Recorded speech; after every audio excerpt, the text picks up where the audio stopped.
kwa mawakala sheria yetu ya mwaka 2007 inawataka kwamba mawakala wote wanafanya shughuli za kuuza, kusambaza na kutengeneza vifaa vya zimamoto wanatakiwa sajili na Jeshi la Zimamoto na Uokoaji, kwamba wawe na BRELA, wawe na TIN number na wawe na technician, kwa maana mafundi wawe ambao wanaweza kutengeneza vifaa ambao wasiopungua 3 wanakuja pale ofisini kwa dokumenti zao. Tunaweza tukawasajili. Okay. Na ukiwa na ofisi yako unasajiliwa na unapewa na kibali chako. Unaweza ukasajiliwa kama hauna ofisi, lazima ofisi uwepo na uwe na karakana yako ya kufanyia vifaa, kufanyia matengenezo ya vifaa. Na mafundi ndipo unasajiliwa. Okay. Unakaribishwa sasa Jeshi la Zimamoto na Uokoaji. Mje mpate hata kazi hizo zinaenda nafasi za wakala, mkaendelee kufanya shughuli.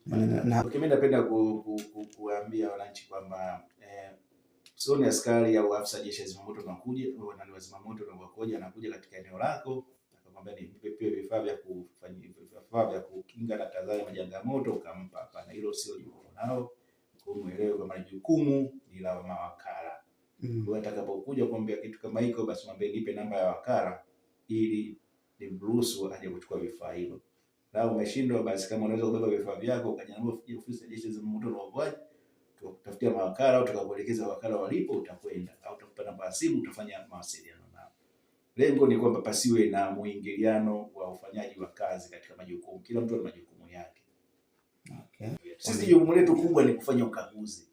Tunakagua kwamba tukishakagua tuombe bwana, hapa kinataka kifaa 1 2 3. Sasa tukishaomba vifaa 1 2 3, ina maana sasa wewe ndio utakuja kumtafuta wakala. Zimamoto wamekuja kuniambia bwana niweke kifaa hiki na hiki na hiki, wale wanaweka.